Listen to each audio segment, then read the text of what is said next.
ओम नमः शिवाय। हर हर महादेव। सभी श्रोताओं का स्वागत है आपके अपने चैनल मीरा भक्ति स्टोरीज में। आज की वीडियो में अपने जानेंगे कि साल 2025 में गणगौर का पर्व कब मनाया जाएगा और साथ में अपने सुनेंगे अमर सुहाग देने वाली कथा। हिंदू पंचांग के अनुसार चैत्र माह के शुक्ल पक्ष की तृतीया तिथि को गणगौर का पर्व मनाया जाता है। यह त्यौहार मुख्यतः हरियाणा, राजस्थान, मध्य प्रदेश, उत्तर प्रदेश और कई विभिन्न क्षेत्रों में भी मनाया जाता है और ब्रिज में भी गणगौर के पर्व को बड़े ही उत्साह से मनाया जाता है। गणगौर के नाम में गण का अर्थ होता है भगवान शिव और गौर का मतलब होता है माँ पार्वती। गणगौर के इस दिन अविवाहित कन्याएं और विवाहित महिलाएं भगवान शिव जी एवं माता पार्वती की पूजा करती हैं।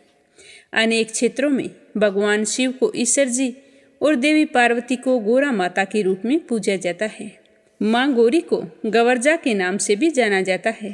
धर्म ग्रंथों के अनुसार पूर्ण श्रद्धा भाव से इस व्रत का पालन करने से अविवाहित कन्याओं को इच्छित वर की प्राप्ति होती है और विवाहित महिलाओं का अखंड सौभाग्य बना रहता है। हर महिला को अपने जीवन में गणगौर का उद्यापन करना जरूरी होता है। गणगौर का उद्यापन करने से पहले सूर्य रोटे के व्रत का उद्यापन किया जाता है। सूर्य रोटे का व्रत और उद्यापन होली और गणगौर के बीच में जो रविवार आते हैं उनको किया जाता है। तो सूर्य रोटे का उद्यापन करके ही गणगौर का उद्यापन किया जाता है। गणगौर पूजन में महिलाएं बालू अथवा मिट्टी की गोरांजी बनाकर उनका संपूर्ण श्रृंगार करती हैं। उसके बाद विधि विधान से पूजन करते हुए लोकगीतों का गायन करती है। कहते हैं कि गणगौर के दिन जो भी औरत एक समय दूध पीकर उपवास का पालन करे तो उसे पति और पुत्र का अक्षय सुख प्राप्त होता है। कहा जाता है कि इस व्रत को पति से छुपाकर किया जाता है और गणगौर का जो पूजा का प्रसाद होता है वो भी पति को नहीं दिया जाता। तो गणगौर का प्रसाद पति को क्यों नहीं दिया जाता, यह सुनने के लिए हमें गणगौर की कथा सुननी चाहिए, क्योंकि इस कथा को ही गणगौर पूजन, गणगौर व्रत और गणगौर के उद्यापन के समय सुना जाता है। तो सभी बहनों के मंगल जीवन की कामना करते हुए सुनते हैं गणगौर व्रत कथा। बोलो शिव गौरी की जय हो। कालांतर में एक समय चैत्र माह के शुक्ल पक्ष की तृतीया तिथि थी। तो उस दिन माँ पार्वती भगवान शिव जी से कहने लगी कि हे स्वामी, अगर आपकी आज्ञा हो तो मैं नदी में स्नान करके आती हूँ। तो भोले शंकर ने कहा कि ठीक है। तो शिव जी की आज्ञा पाकर पार्वती नदी के किनारे चली गई। पहले स्नान किया, फिर किनारे पर बालू से पार्थिव शिवलिंग बनाया, फिर विधि विधान से उनका पूजन किया। पूजन के दौरान पार्वती जी ने बालू रेत से बनाए हुए पदार्थों का भोग लगाया और उन्हीं में से 2 कणों का प्रसाद ग्रहण किया। अंत में प्रदक्षिणा आदि करके पूजा संपन्न की और अपने मंगल जीवन की कामना की।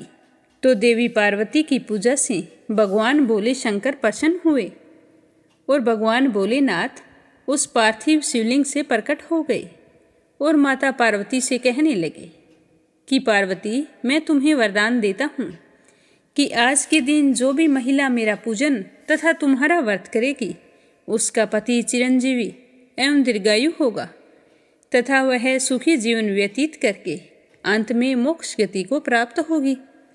तो माता पार्वती को यह वरदान देकर भगवान शिव वहाँ से अंतर्ध्यान हो गए और माँ पार्वती भी वरदान पाकर बहुत ही खुश थी। तभी उसे याद आया कि मुझे नदी की तरफ आए हुए काफ़ी समय व्यतीत हो गया है, क्योंकि पहले स्नान, पार्थिव शिवलिंग बनाना, फिर उनकी पूजा करके लौटने में पार्वती देवी को बहुत ही विलंब हो गया। जब पार्वती नदी से लौटकर आई तो वहाँ पर देव ऋषि नारद जी भी बैठे थे। तो भगवान शिव ने देवी पार्वती से कहा कि पार्वती, आने में बहुत देरी कर दी, विलंब से आने का क्या कारण है। तो शिव जी के प्रश्न पर पार्वती जी ने कहा कि नदी के तट पर मुझे मेरे भाई भौजाई आदि कुटुंबीजन मिल गए थे, उन्हीं से बातचीत करने में समय लग गया। फिर उन्होंने मुझे दूध भात ग्रहण करने तथा विश्राम करने का हठपूर्वक आग्रह करने लगे। तो मैंने उनका आग्रह स्वीकार किया। फिर वो प्रसाद ग्रहण करके कुछ देर आराम किया, बातचीत की। तो इस तरह आते आते मुझे देरी हो गई। भगवान भोले शंकर तो सब कुछ जानते थे, तो वो लीला रचने हेतु कहते हैं कि पार्वती, आपने दूध भात का बोलकर मेरी इच्छा भी जागृत कर दी है। अब तो मुझे भी दूध भात का भोग ग्रहण करना है, और अब मैं भी वहीं पर जा रहा हूँ। दूध भात ग्रहण करके ही आऊँगा। यह कहकर शिवजी नदी के तट की ओर चल पड़े। तो यह देखकर माँ पार्वती बहुत ही चिंतित हुई और मन ही मन भगवान भोले शंकर से प्रार्थना करने लगी कि हे भोलेनाथ, यदि मैं आपकी अनन्य पतिव्रता हूँ तो इस समय आप मेरी लाज रखें। हे नाथ, मेरे वचनों की रक्षा करें। हे प्रभु, आप मुझे सच्चा साबित करें। तो माता पार्वती जी इस तरह मन में सोचती हुई भगवान शिव के पीछे पीछे चल पड़ी। नदी के तट पर जैसे ही वो पहुँचे तो उन्हें एक विशाल और भव्य महल दिखाई दिया। महल में प्रवेश करने पर माँ पार्वती के भाई भौजाई सारे कुटुंबी जन वहाँ पर उपस्थित थे और उन सभी ने भगवान शिव का भव्य रूप से स्वागत सत्कार किया तथा नाना प्रकार से उनकी स्तुति करने लगे। उनकी आवभगत से प्रसन्न होकर शिवजी ने 2 दिवस तक उस महल में निवास किया। तीसरे दिन माँ पार्वती शिवजी से प्रस्थान करने हेतु आग्रह करने लगी, लेकिन भगवान शिव तो कहने लगे कि मैं तो अधिक से अधिक समय इसी महल में रहना चाहता हूँ। तो माता पार्वती सोचने लगी कि अब तो यहाँ से जाना होगा। तो पार्वती माता अकेली ही वहाँ से चल पड़ी। तो माँ पार्वती को अकेला जाते हुए देखकर शिवजी भी देव ऋषि नारद के साथ पार्वती के पीछे पीछे चल दिए और चलते चलते बहुत दूर आ गए थे। तभी भगवान शिवजी को याद आया कि मैं अपनी माला तो पार्वती के पीहर में भूल आया हूँ। तो वो पार्वती माता से कहने लगे कि पार्वती, मैं तो अपनी माला मेरे ससुराल में भूल आया हूँ।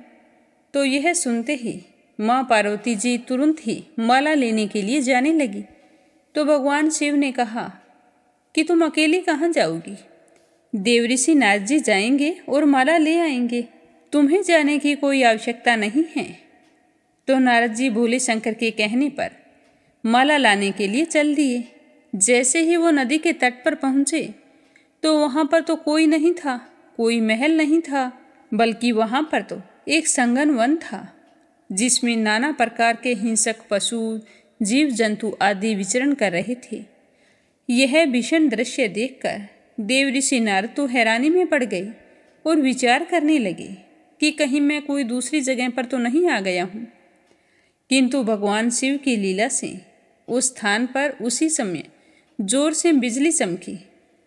तब देव ऋषि नारद को एक वृक्ष के ऊपर भगवान शिव की माला लटकी हुई दिखाई दी। देव ऋषि उस माला को लेकर भगवान शिव के समक्ष उपस्थित हुए और आश्चर्यपूर्वक संपूर्ण वृत्तांत शिवजी को कह सुनाया। देव ऋषि नारद ने भगवान शिव से कहा कि हे भोलेनाथ, आपकी यह कैसी विचित्र लीला है। उस जगह पर ना तो भव्य महल है और ना ही माँ पार्वती के कुटुंबी जन, अपितु वह स्थान तो हिंसक पशुओं से युक्त एक घनघोर वन है। हे लीलाधर, कृपया करके मेरे आश्चर्य का निवारण करें। तो नारद जी को इस तरह हैरान परेशान देखकर भोले शंकर मंद मंद मुस्कुराने लगे और कहने लगे कि हे देव ऋषि नारद, ये मेरा कार्य नहीं है, यह तो देवी पार्वती की मायावी लीला है जिसने आपको अचरज में डाल दिया है। देवी पार्वती अपनी पार्थिव शिवलिंग पूजा को गोपनीय रखना चाहती थी, इसीलिए उन्होंने सत्य को छुपाया था। तो भगवान शिव के वचनों को सुनकर माँ पार्वती ने कहा कि हे स्वामी, मैं किस योग्य हूँ? यह तो आपकी ही कृपा दृष्टि का फल है, वरना मैं क्या कर सकती हूँ। तो भगवान शिव एवं पार्वती की लीला देखकर देव ऋषि नारद कहने लगे कि हे माते, हे जगत जननी, आप पतिव्रताओं में सर्वोच्च हैं। आपके पतिव्रत के प्रभाव से ही यह लीला संपन्न हुई है। सांसारिक स्त्रियों को आपके स्मरण मात्र से ही अटल सौभाग्य की प्राप्ति होती है। आपसे ही समस्त सिद्धियां उत्पन्न होती हैं और आप में ही विलीन हो जाती हैं। अतः आपके लिए यह लीला रचना क्षण भर का ही कार्य है। हे माँ, गुप्त पूजन साधारण पूजन से अधिक फलदायी और प्रभावशाली होता है। अतः मैं यह आशीर्वाद प्रदान करता हूँ कि जो भी स्त्रियाँ गुप्त रूप से पति की पूजा अर्चना करके उनके निमित्त मंगल कामना करेगी, तो भगवान शिव की कृपा से उन्हें दीर्घायु, उत्तम पति, पुत्र आदि की प्राप्ति होगी। इस कथा को गणगौर की पूजा, व्रत और उद्यापन के समय जरूर सुनना चाहिए, जिससे भगवान शिव और माँ पार्वती प्रसन्न होते हैं और हमें उनका आशीर्वाद मिलता है। उनके आशीर्वाद से हमारा जीवन सुखी और मंगलमय हो जाता है। तो सभी बहनों से मेरा कहना है कि इस चैनल को सब्सक्राइब करके बेल आइकन को प्रेस करें, ताकि गणगौर के दिन संपूर्ण व्रत कथा को सुन सकें। भगवान शिव और माँ पार्वती आपकी सारी मनोकामनाएं पूर्ण करें। आप सभी की मंगल कामना के साथ ओम नमः शिवाय। हर हर महादेव।